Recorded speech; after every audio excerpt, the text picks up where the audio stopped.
Je vous invite à ouvrir vos Bibles et je vous inviterai surtout à les tenir bien en main tout au cours de cette soirée parce que nous y ferons de fréquentes lectures.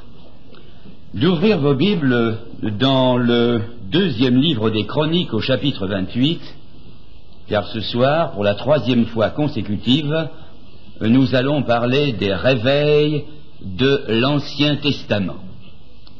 Le premier soir, nous avons vu le réveil sous Asa. Hier soir, c'était le réveil sous Joas, dont nous avons légèrement altéré le titre à la fin en disant que c'était davantage le réveil sous Jéhojada, le sacrificateur. Et aujourd'hui, nous allons voir le tout grand réveil qui s'est passé sous le bon roi Ézéchias. Alors je vais commencer par lire un texte très court et je vous dis, nous lirons de très nombreuses références au cours de la soirée. Dans le deuxième livre des Chroniques, au chapitre 28, je vous lis au verset 24, Akaz c'est le père d'Ézéchias. Le père d'Ézéchias.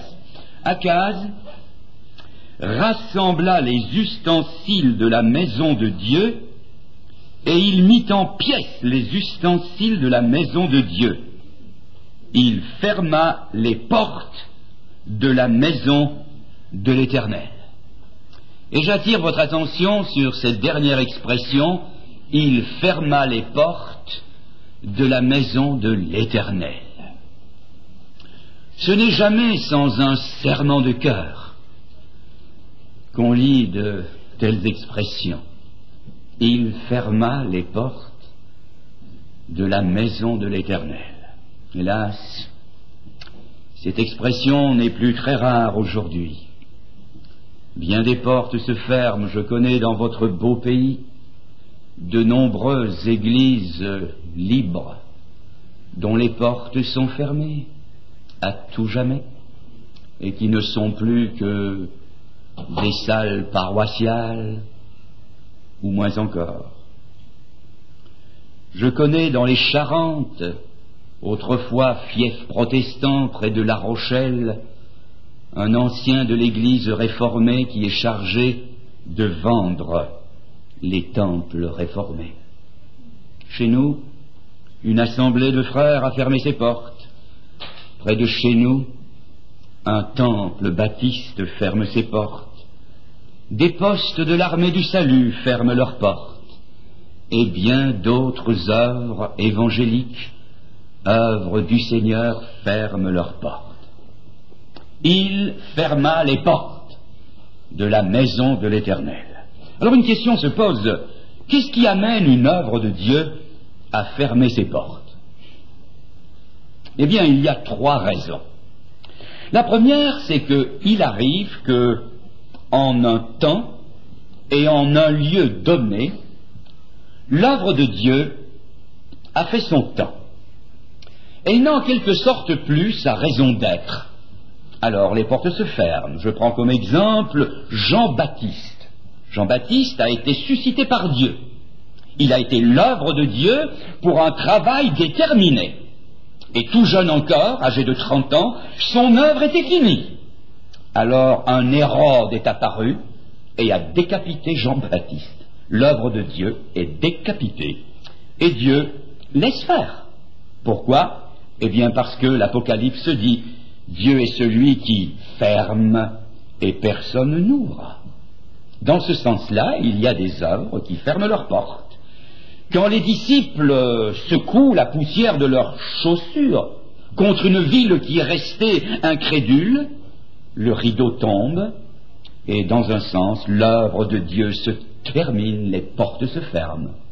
Quand le Seigneur Jésus reviendra du ciel, il enlèvera tous les siens avec lui. Et croyez-moi, ce jour-là, les portes seront fermées pour de bon. Parce que l'Église n'aura plus sa raison d'être sur cette terre. Ça, c'est la première raison, la moins grave de toutes. Mais il y en a une deuxième, et celle-là, elle est beaucoup plus grave. Il y a des œuvres, des églises qui ferment leurs portes, ou qui vont fermer leurs portes parce que la vieillesse et l'anémie pernicieuse s'installe dans ses rangs. Si l'on comptait dans certaines églises la moyenne d'âge des membres, on comprendrait pourquoi l'Église bat en retraite. C'est parce que la moyenne d'âge n'est pas loin d'atteindre la retraite. Alors ce qui s'y installe inexorablement, c'est la paix et le repos. Mais la paix et le repos du cimetière. Et cette Église, avant de s'éteindre définitivement, soigne ses rhumatismes, ses bobos et améliore ses prothèses. Cette Église, bien sûr, espère dans le retour du Seigneur Jésus qui, seul, pourra faire échec aux fossoyeurs. Ce retour du Seigneur Jésus est la seule chose qui pourra sauver ces Églises d'un constat d'échec et d'une mise en faillite.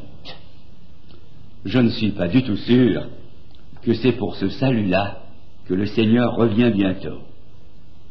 La décadence de ces œuvres peut s'expliquer par une phrase de l'Ancien Testament. Là où il n'y a pas de vision, le peuple périt. Et il faut d'ailleurs dire que ceux qui servent au sein de ces églises sont souvent beaucoup moins pasteurs que pasteurisés. Ils n'ont plus le microbe, ils ne sont plus contagieux, ils ont perdu le virus. Et là où il n'y a pas de vision, le peuple périt. La troisième raison pour laquelle les portes se ferment, c'est quand dans une œuvre, le péché est connu, qu'il est admis, qu'il est toléré, et qu'il est même parfois mis sur un piédestal. Eh bien, c'est cette troisième raison qui va nous intéresser ce soir. Et elle est illustrée dans le chapitre 28, où je vous lis les versets 1 à 8. Akaz avait 20 ans lorsqu'il devint roi, et il régna 16 ans à Jérusalem. Retenez le chiffre 16, ça viendra beaucoup plus tard. Il ne fit point ce qui est droit aux yeux de l'Éternel, comme avait fait David son père. Il marcha dans les voies des rois d'Israël, et même il fit des images en fonte pour les Baals. Il brûla des parfums dans la vallée des fils de Hinnom, et il fit passer ses fils par le feu, suivant les abominations des nations que l'Éternel avait chassées devant les enfants d'Israël. Il offrait des sacrifices et des parfums sur les hauts lieux, sur les collines et sous tout arbre vert. L'Éternel, son Dieu, le livra entre les mains du roi de Syrie, et les Syriens le battirent et lui firent un grand nombre de prisonniers qu'ils emmenèrent à Damas. Il fut aussi livré entre les mains du roi d'Israël, qui lui fit éprouver une grande défaite. Pécache, fils de Rémalia, tua dans un seul jour en Juda 120 000 hommes, tous vaillants, parce qu'ils avaient abandonné l'Éternel, le Dieu de leur père. Zikri, guerrier d'Éphraïm, tua Masséja, fils du roi, Azrikam, chef de la maison royale, et Elkana, le second après le roi. Les enfants d'Israël firent parmi leurs frères 200 000 prisonniers, femmes, fils, filles, et ils leur prirent beaucoup de butin qu'ils emmenèrent à Samarie. Je passe maintenant et je lis un peu plus loin au verset 16. En ce temps-là, le roi Akaz envoya demander du secours au roi d'Assyrie. Les Édomites vinrent encore, battirent Juda et emmenèrent des captifs. Les Philistins firent une invasion dans les villes de la plaine et du midi de Juda. Ils prirent Beth-Shemesh, Ajalon, Guédéroth, Soko et les villes de son ressort, Timna et les villes de son ressort, Gimzo et les villes de son ressort, et ils s'y établirent, car l'Éternel humilia Juda à cause d'Akaz, roi d'Israël, qui avait jeté le désordre dans Juda et commis des péchés contre l'Éternel. Tilgat-Pilneser, roi d'Assyrie, vint contre lui, le traita en ennemi et ne le soutint pas, car Akaz dépouilla la maison de l'Éternel, la maison du roi et celle des chefs, pour faire des présents au roi d'Assyrie, ce qui ne lui fut d'aucun secours. Pendant qu'il était dans la détresse, il continuait à pécher contre l'Éternel, lui, le roi Akaz. Il sacrifia au dieu de Damas, qui l'avait frappé, Et il dit, puisque les dieux des rois de Syrie leur viennent en aide, je leur sacrifierai pour qu'ils me secourent. Mais ils furent l'occasion de sa chute et de celle de tout Israël. Akaz rassembla les ustensiles de la maison de Dieu, nous l'avons lu, il mit en pièces les ustensiles de la maison de Dieu et il ferma les portes de la maison de l'Éternel. Alors voyons donc ce qui a conduit à la fermeture des portes du sanctuaire. Au verset 2, nous trouvons qu'il se fit des images en fonte pour les Baals. C'est-à-dire qu'il passe outre au deuxième commandement. Il tombe, comme nous le trouvons tout au long de l'histoire d'Israël, dans l'horrible péché d'idolâtrie. Et pourtant, le deuxième commandement est clair, il est simple. Tu ne te feras pas d'image taillée, de représentation de choses qui sont en haut dans le ciel, en bas sur cette terre, et surtout tu ne te prosterneras pas devant elles. Et il a fait des images taillées pour se prosterner devant elles, pour les invoquer. Quelqu'un dira aujourd'hui dans notre société permissive, mais toutes les formes de la religion sont bonnes, pensez-vous. Voyez donc où ça conduit. Lisez ou relisez avec moi le verset 3. Il fit passer ses fils par le feu, en suivant en cela les abominations des nations. Quel horrible résultat! Toute désobéissance à la parole de Dieu conduit tôt ou tard dans d'horribles déviations qui vont jusqu'à la destruction des familles. D'ailleurs, que d'enfants de familles chrétiennes ont été conduits au feu éternel parce que leurs parents les ont sacrifiés sur l'autel des succès scolaires, des succès sportifs, ou du dieu argent. Je connais chez nous une famille extrêmement pieuse qui avait une fille tellement bien, une jeune fille de cœur, et qui a été demandée en mariage par le fils d'une famille extrêmement influente et extrêmement riche. Éblouis par ce parti magnifique, ils ont donné leur fille à ce qui n'était qu'un ivrogne et un dissolu, et ils n'ont pas eu trop de toute leur vie pour regretter ce qu'ils avaient fait. Au verset 19, je lis que Akaz jeta le désordre en Juda, parce que le désordre, il était d'abord dans sa propre vie, dans son cœur, et le désordre est passé de sa vie dans sa famille, et de là dans la nation, car la Bible dit bien ce qu'elle dit. L'ordre divin, et notre Dieu est un Dieu d'ordre, est la seule garantie du bonheur. Et les conditions de bénédiction qui sont l'ordre de Dieu avaient été jetées par terre et elles avaient été foulées aux pieds. Mais le désordre n'était pas seulement que dans la nation. Quand on lit le verset 5, et puis le verset 17, on trouve « L'Éternel, son Dieu, le livra entre les mains du roi de Syrie, puis entre les mains du roi d'Israël, puis au verset 17, entre les Édomites, et puis entre les Philistins. » C'est-à-dire que le désordre qui était à l'intérieur, maintenant vient de l'extérieur sous forme de guerre, et cela est permis par Dieu. Voilà notre ami qui se retrouve avec 4 guerres ruineuses sur les bras. Une qui vient des Syriens, l'autre d'Israël, qui lui fait 120 000 morts en un jour, beaucoup plus que la bombe atomique d'Hiroshima, et 200 000 prisonniers. Puis voilà Édom, et puis voilà les Philistins qui s'attaquent à lui. Et pour remettre un peu d'ordre dans la situation, au lieu de s'adresser au Dieu de ses pères, il va tomber encore plus bas, toujours plus bas. Il va s'acoquiner avec les rois d'Assyrie, de cette terrible Assyrie, d'où viendra tous les malheurs de Jérusalem. Voyez d'ailleurs ce qui se passe au verset 21 dans la deuxième partie. Il est écrit pour faire des présents au roi d'Assyrie, ce qui ne lui fut d'aucun secours. Quand des hommes ou une église, à l'exemple de ce roi Akaz, s'obstinent dans leurs péchés, leurs alliances, leurs combines, leurs conciliabules, leurs méthodes ne leur sont d'aucun secours. Au contraire, parce que quand je lis le verset 20, je vois que Tiglath-Pilnéser, roi d'Assyrie, vint contre lui, le traita en ennemi et ne le soutint pas.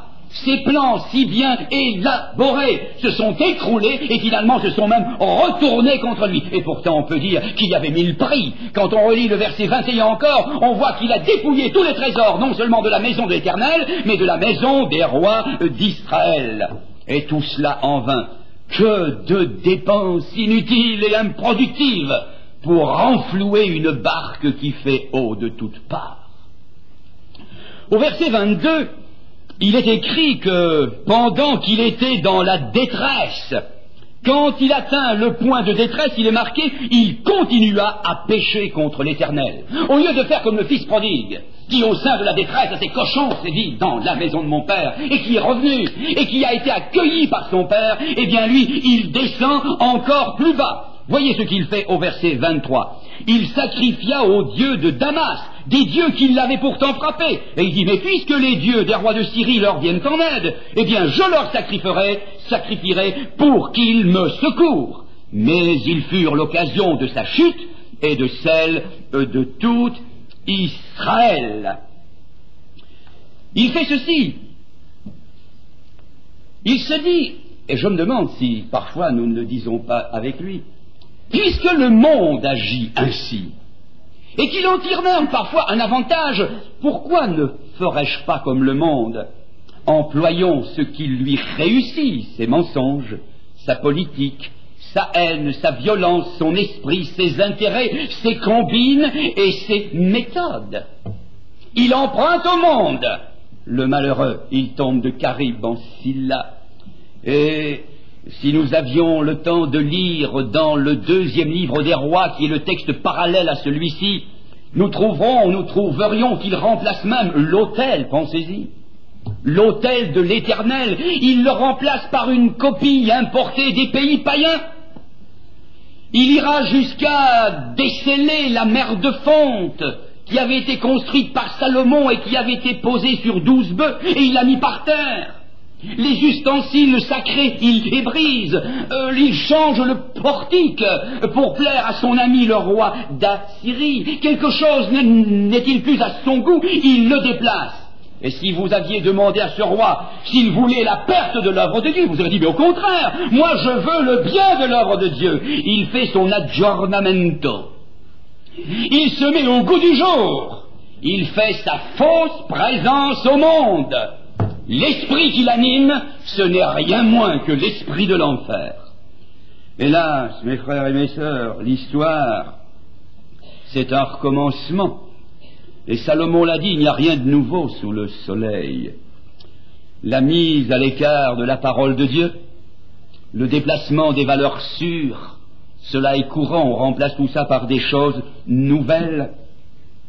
La simplicité évangélique, exprimée dans cette parole, il n'attirera pas les regards, est remplacée par des artifices de music-hall dans nos églises. Le « il n'élèvera pas la voix » est remplacé par la contestation et les décibels. La modestie et la discrétion évangélique sont remplacées par l'extravagance. L'évangélisation est remplacée par la propagande. La Bible est remplacée par des concepts humains. La discipline dans l'Église est remplacée par le laisser-aller. Les chemins droits sont remplacés par des chemins détournés, et le mal parfois est appelé bien et le bien est appelé mal. Nous avons lu, ce fut l'occasion de sa chute. Une chute qui pour tout le peuple a duré l'espace d'une demi-génération. En fait, la chute qui entraînait la nation tout entière a duré jusqu'à la mort de ce roi. C'est-à-dire que lui, vivant, il n'y avait pas d'espoir pour Jérusalem.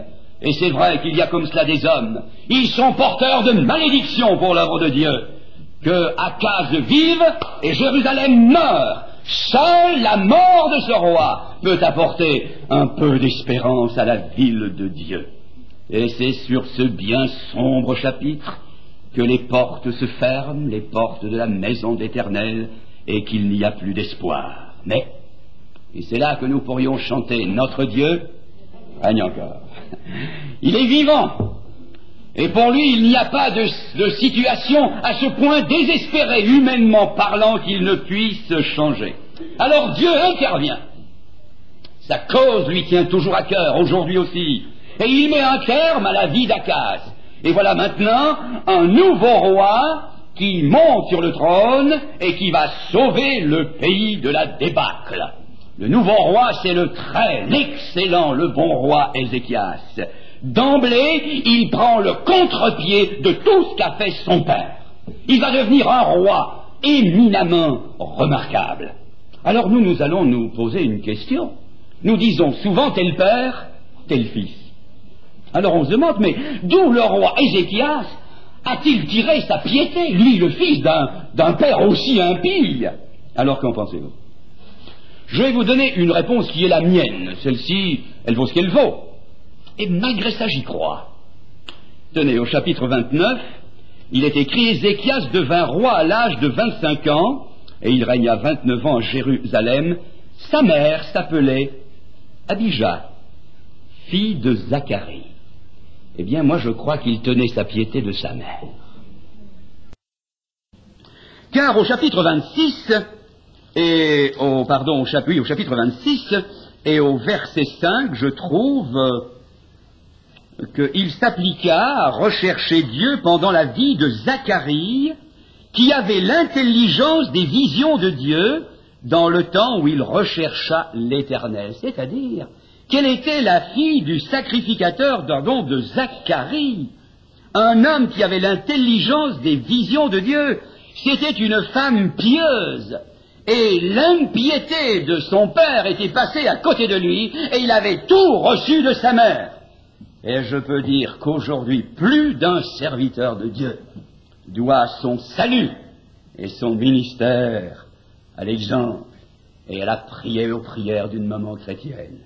Et si je suis ici ce soir, je le dois après Dieu, bien sûr, à la vie, aux prières et à la consécration de ma maman chrétienne. Maintenant, nous allons lire au chapitre 29, les versets 1 à 11. Ézéchias devint roi à l'âge de 25 ans. Nous l'avons vu, sa mère s'appelait Abijah. Il fit ce qui est droit aux yeux de l'Éternel entièrement, comme avait fait David son père.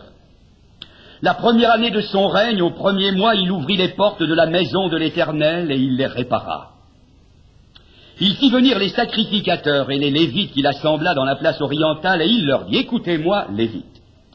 Maintenant, sanctifiez-vous, sanctifiez la maison de l'Éternel, le Dieu de vos pères, et mettez ce qui est impur hors du sanctuaire, car nos pères ont péché. Ils ont fait ce qui est mal aux yeux de l'Éternel, notre Dieu. Ils l'ont abandonné, ils ont détourné leur regard du tabernacle de l'Éternel, et lui ont tourné le dos. Ils ont même fermé les portes du portique et éteint les lampes. Ils n'ont offert au Dieu d'Israël ni parfum ni holocauste dans le sanctuaire. Aussi la colère de l'Éternel a été sur Juda et sur Jérusalem. Il les a livrés au trouble, à la désolation, à la moquerie, comme vous le voyez de vos yeux. Et voici, à cause de cela, nos pères sont tombés par l'épée, et nos fils, et nos filles, et nos femmes sont en captivité. J'ai donc l'intention de faire alliance avec l'Éternel, le Dieu d'Israël, pour que son ardente colère se détourne de nous. Maintenant, mes fils, cessez d'être négligents, car vous avez été choisis par l'Éternel pour vous tenir à son service devant lui, pour être ses serviteurs et pour offrir des parfums. Remarquez qu'au verset 3, la première année de son règne au premier mois, c'est tout juste s'il n'est pas ajouté au premier jour. Sa résolution est vite prise. Première année, premier mois. J'ajoute premier jour, ça vient de moi, c'est pas dans l'écriture, mais on sent bien que c'est tout de suite. Ézéchias ne lambine pas. Il n'est pas le type d'homme qui se repose avant d'être fatigué. Pour lui, les choses de Dieu ont un droit de priorité. Et le premier acte officiel qu'il pose en tant que tout jeune roi, il ouvre les portes du temple que son père avait fermé. C'est-à-dire qu'il a la vision exacte des choses. Il sait par où il faut commencer. Remarquez qu'il ne commence pas par les frontières qui sont harcelées par l'ennemi, non. Il va au cœur de la situation. Et s'il ne va pas aux frontières, c'est parce qu'il sait que c'est au cœur de Jérusalem qu'il doit commencer. C'est toujours vrai. C'est vrai aussi pour le salut.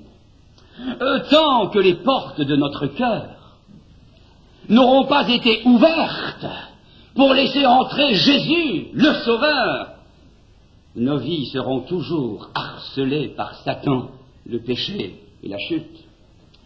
Tant que les portes du temple de notre cœur, ou plutôt tant que le temple de notre cœur n'aura pas été nettoyé des idoles qui s'y trouvent, tant que les portes de notre cœur n'auront pas, comme le dit le psalmiste, été élevées pour laisser entrer le roi de gloire, la situation morale d'un homme ne peut aller qu'en s'empirant. La Bible nous dit, il faut que le cœur se convertisse, il faut que l'usage en soit changé, sinon les passions dominent toujours sur nous, et les problèmes nous submergent sans fin, et la perdition éternelle nous attend. Et c'est la même chose, non seulement pour l'homme, pour son salut, mais pour l'œuvre de Dieu. C'est de l'intérieur que tout doit partir. Ézéchias l'a bien compris, alors il ouvre les portes. Oh, quel spectacle! Quand il ouvre les portes, il y a de la poussière partout. Quelle honte pour ce temple qui un temps a abrité du temps de Salomon la gloire de Dieu et qui maintenant est rempli de poussière. Quelle honte que ces charnières qui grincent parce qu'elles ne sont plus huilées, que ces chandeliers qui sont éteints. Quelle honte pour le peuple de Dieu que ces parvis qui sont déserts. Et aujourd'hui, quand on ouvre un peu les portes, quand l'épée de l'esprit sonde les cœurs, que de lumière palote, que de vieillissement poussiéreux, que de cœurs fermés, que de lèvres fermées, que de bibles fermées, que de grincements, que de jointures enrouillées qui empêchent la génuflexion, que de raideur dans les genoux. Faute de l'huile du Saint-Esprit et d'un entretien quotidien, que de planches branlantes, que de genoux raides, que de foi brinque-ballante aujourd'hui, que de choses terribles dans le sanctuaire du cœur des chrétiens. Mais le triste spectacle n'arrête pas le réveil pour autant. Ézéchias aurait pu rester les bras ballants et en voyant tout cela être découragé, mais non, il reprend courage d'autant plus et il dit allez dehors, dehors la poussière, dehors les impuretés, dehors le désordre, hors du sanctuaire, tout ce qui est article d'importation, dehors les faux autels, les fausses portes, les faux dévots, les faux frères, les faux chrétiens, les faux sourires, les fausses manières, les fausses justices, les fausses factures, les fausses vérités, les vrais faux et les faux vrais, les faux cils et les fausses notes. Dehors, complètement. Et il a fait la place. Il a balancé tout dans le torrent du Cédron. Et le torrent du Cédron va se jeter dans la mer morte. La mer de la mort et de la perdition. Allez, tout par dehors. Tout, aujourd'hui nous dirions, au pied de la croix du calvaire. Là où la mort est passée, là où le jugement de Dieu est passé, c'est là qu'il faut amener toute chose. Seigneur, tout dehors, hors de mon cœur et au pied de ta croix. Alors au verset 11, Ézéchias s'adressant aux Lévites qui sont là, aux sacrificateurs, parle à leur cœur et il dit, mes fils, maintenant cessez d'être négligents. Et quand on voit ce qui suit, on voit qu'ils ont eu le cœur à l'ouvrage. Ils ont mis de l'huile de bras. Car ils ont rétabli la situation en combien de jours? Si vous le lisez attentivement, en 16 jours. En 16 jours, qui fait pièce aux 16 années de dégradation du roi précédent. Pendant 16 années, il a tout détruit. Eux, ils ont tout reconstruit en 16 jours. Un jour de restauration par année de dégradation. Ah, mes amis, quand le Saint-Esprit de Dieu est à l'œuvre, et quand des hommes veulent se laisser saisir par l'Esprit de Dieu, les années de négligence sont vite réparées. Avec Jésus-Christ aujourd'hui, il suffit d'un jour, il suffit d'une heure pour que tout un passé de malédiction, soit dans un homme ou soit dans une œuvre, soit aboli complètement. Et si vous en voulez une preuve, regardez la croix du calvaire. Et voyez à côté de la croix centrale un homme qui a raté toute sa vie. Toute sa vie, il l'a passé à la gâcher, il l'a fini sur une croix, et il s'écrie, Seigneur, souviens-toi de moi, quand tu viendras dans ton règne. Et le Seigneur lui dit, je te le dis en vérité, aujourd'hui, un jour, aujourd'hui, tu seras avec moi dans le paradis. Y a-t-il aussi, mes chers amis chrétiens, de la négligence quelque part dans la prière, dans la lecture de la Bible, dans l'assiduité aux réunions? En un instant, en l'espace d'une décision ce soir, tout peut être balayé et restauré. Alors voyez ce qui se passe au verset 21, mais je crois que c'est au verset 21 maintenant du chapitre 29. Oui, nous sommes maintenant dans le chapitre 29. Ils offrirent 7 taureaux, 7 béliers, 7 agneaux et 7 boucs en sacrifice d'expiation pour le royaume, pour le sanctuaire et pour Juda. Nous trouvons ici le sacrifice de l'expiation qui prolonge le verset 6, qui est la confession des péchés. Écoutez, nos pères ont péché. Ils ont fait ce qui est mal aux yeux de l'Éternel notre Dieu. Ils l'ont abandonné. Ils se sont détournés.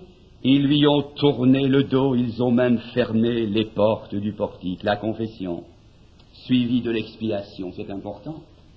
Admettre son péché, avouer son péché, renier son péché n'est pas suffisant. Il faut l'expiation, il faut l'expier, il faut la croix du calvaire, il faut le sacrifice de Jésus-Christ. Il y a 2 institutions qui travaillent au bien des alcooliques.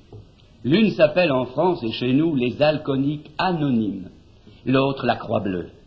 Les premiers, j'admire leur œuvre. Ils admettent leur péché, ils avouent leur péché, ils renient leur péché. Mais ils ne vont pas plus loin. Il manque une chose. Ce que la Croix Bleue donne, et j'espère qu'elle le donne encore, elle prêche l'Évangile. Non seulement le péché, mais encore l'expiation du péché. Car si notre péché n'est pas apporté à la croix, s'il n'est pas pardonné dans le sang de Jésus-Christ, ce sang dont la Bible dit qu'il purifie de tout péché, notre péché reste sur nous, et la situation ne peut pas s'améliorer. Alors Christ est pour nous ce que ces 4 sacrifices étaient pour Ézéchias. Il est le sacrifice total. Il est la victime innocente qui paie les abominations conçues, forgées et commises dans le sanctuaire de notre cœur.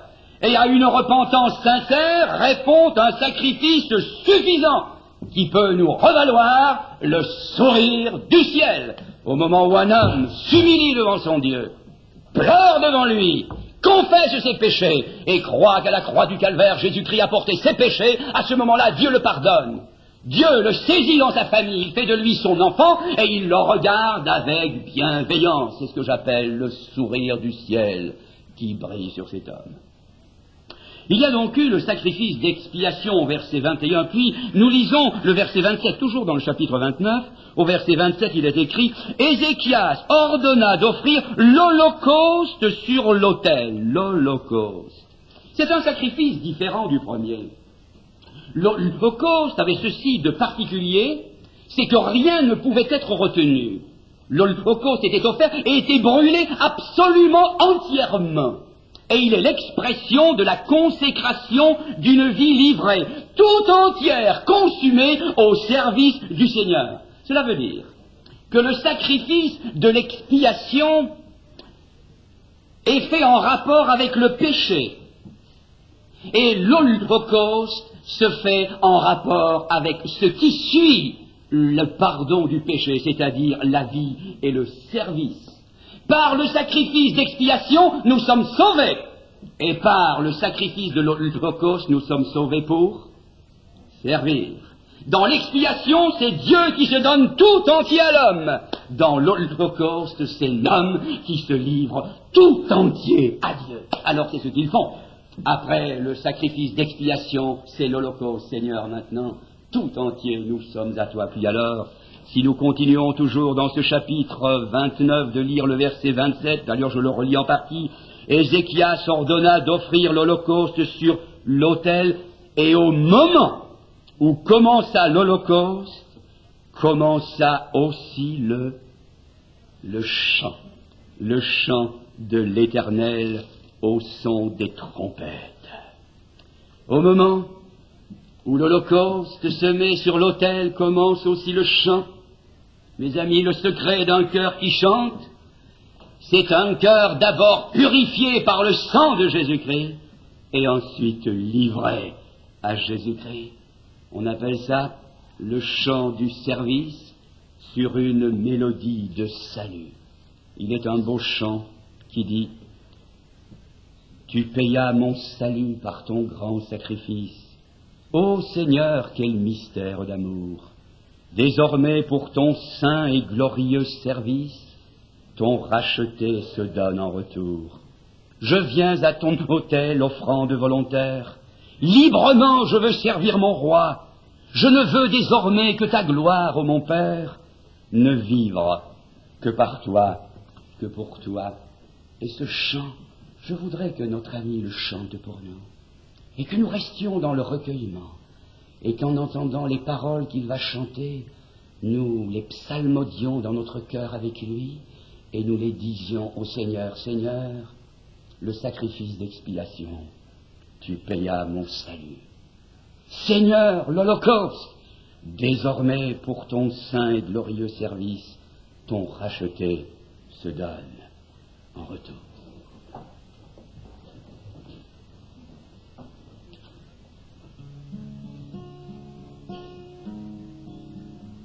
Tu payas mon salut par ton grand sacrifice, ô Seigneur, quel mystère d'amour. Désormais, pour ton saint et glorieux service, ton racheté se donne en retour. Je viens à ton autel, offrande volontaire, librement je veux servir mon roi. Je ne veux désormais que ta gloire, ô mon Père, ne vivre que par toi, que pour toi. Tu payas mon salut par ton grand sacrifice, ô Seigneur, quel mystère d'amour.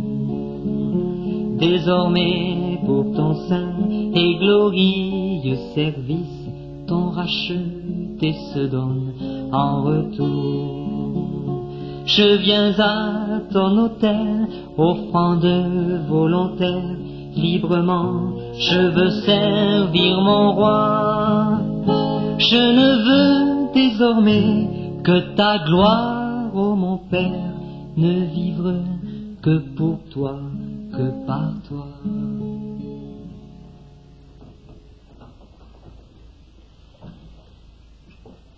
Ils commencèrent leur chant. Et puis, au chapitre 30, après les chants, et au verset 1er, Ézéchias envoya des messagers dans tout Israël et Juda, et il écrivait aussi des lettres à Éphraïm et à Manassé pour qu'ils vinssent à la maison de l'Éternel à Jérusalem célébrer la Pâque en l'honneur de l'Éternel. Ils célèbrent la Pâque à présent, qui n'avait plus été célébrée depuis si longtemps. Ils ont voulu revivre symboliquement une de ces grandes libérations historiques, qui était si actuelle pour eux, car ils revivaient non pas la délivrance de l'Égypte, mais la délivrance de leurs péchés. Et maintenant, ils célèbrent la Pâque, la fête de l'Éternel. Regardez ce qui se passe toujours au chapitre 30, au verset 21.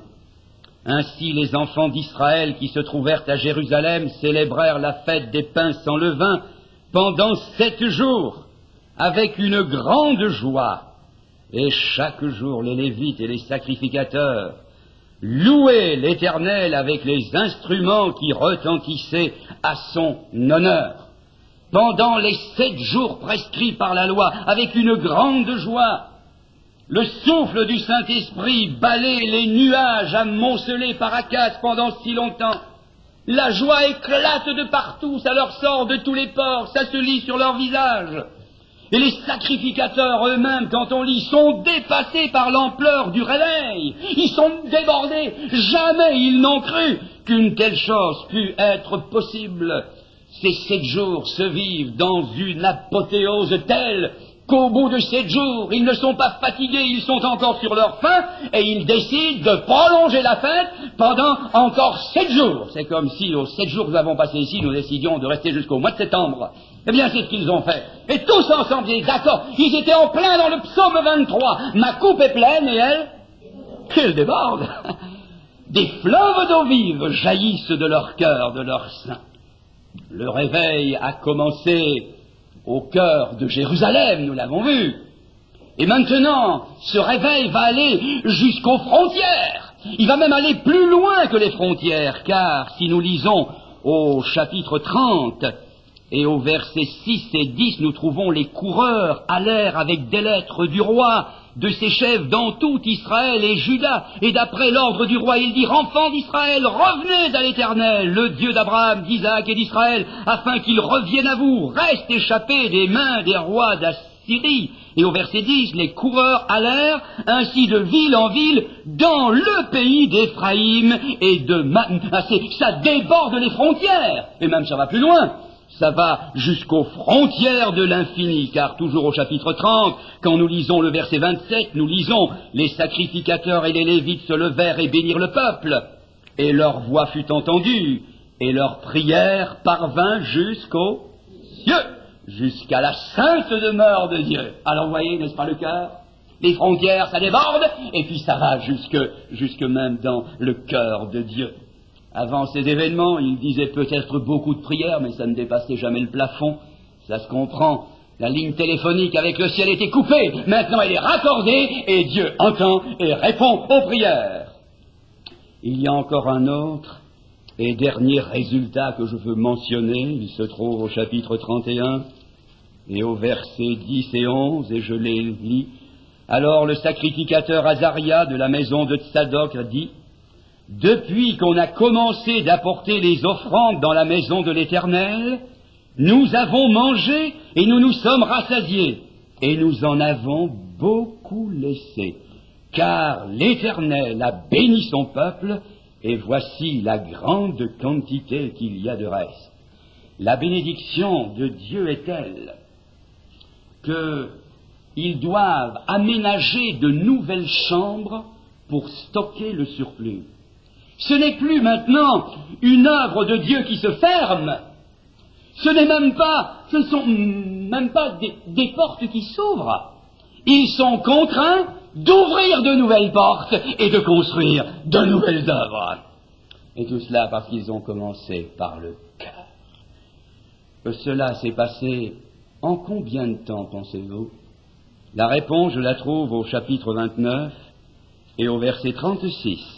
Il est écrit: Ézéchias et tout le peuple se réjouirent de ce que Dieu avait bien disposé le peuple, car la chose se fit subitement. Avec Dieu, il ne faut jamais longtemps. La chose se fit tout simplement, subitement, l'espace de la décision d'un cœur bien disposé envers Dieu. Alors, une dernière question: comment une telle chose a-t-elle pu se faire? La réponse, je la trouve au chapitre 31 et au verset 20. Voici ce que fit Ézéchias dans tout Juda, l'une des plus belles phrases de la Bible. Voici ce que fit Ézéchias dans tout Juda. Il fit ce qui est bien, il fit ce qui est droit, il fit ce qui est vrai devant l'Éternel. C'est pourquoi il réussit dans toutes ses voies. Fais de l'Éternel tes délices, et il te donnera ce que ton cœur désire. Et c'est sur cette note que nous prendrons fin avec notre récit. Et nous nous souviendrons que notre Seigneur n'a pas changé, et que s'il est toujours aussi redoutable pour les Akazes du XXe siècle, il est prêt à bénir tous ceux qui, ce soir, reviennent au Seigneur de tout leur cœur pour faire ce qui est bien, pour faire ce qui est droit, pour faire ce qui est vrai. Voulez-vous revenir pour faire ce qui est bien? Non pas un retour sentimental, un frisson qui vous passe le long de l'échine dorsale, une petite prière bien tournée devant les hommes et même devant Dieu, mais je reviens, Seigneur, pour faire ce qui est bien, ce qui est droit, ce qui est vrai. Je viens, Seigneur, pour dire, tu payas mon salut par ton grand sacrifice. Ô Seigneur, quel mystère d'amour! Désormais, pour ton saint et glorieux service, ton racheté se donne en retour. Je viens à ton autel, offrande volontaire, librement. Je veux servir mon roi. Je ne veux désormais que ta gloire, ô mon Père, ne vivre que par toi, que pour toi. Voulez-vous le dire ce soir? Avez-vous besoin de le dire? Si vous avez besoin de salut, vous pouvez le dire ce soir. S'il y a dans votre vie, bien-aimés frères et sœurs, des portes fermées, dites-le aussi. Rouvrez ces portes. Et le Seigneur vous accueillera. Alors je propose que nous nous courbions maintenant dans la prière. Et je vais relire ce chant très lentement. Et si vraiment vous voulez revenir au Seigneur, ou venir à lui, vous allez les répéter après moi, non pas à haute voix, mais mentalement. Mentalement. Et les dire à Dieu, parce qu'elles seront les vôtres. Et s'il y a ce soir quelqu'un qui veut venir, se convertir, être sauvé, ou qui, fatigué d'être rétrograde, veut goûter au réveil, à la plénitude de l'Esprit de Dieu, eh bien, pendant que nous serons recueillis, je demanderai que vous leviez la main une seconde. Ça voudra dire, moi, Seigneur, je viens ce soir. Je viens dans les termes de ce chant, et je me donne à toi véritablement ce soir. Nous nous inclinons tous. Lamentables aggiornamento. Seigneur, accueille-les ce soir, que ce soit pour la conversion ou pour la consécration. Seigneur, nous voyons parmi nous ce soir les deux sacrifices, l'expiation et l'holocauste. Et Seigneur, tu accueilles ceux qui te présentent l'un ou l'autre, ou bien les deux. Accueille. Seigneur, que cette soirée ne soit pas une belle soirée, sans lendemain. Qu'elle soit une soirée qui nous marque à toujours, pour que quelque chose change. Et qu'en tout cas, Seigneur, on puisse voir qu'au moins les portes sont ouvertes. Seigneur, reste avec nous. Amen.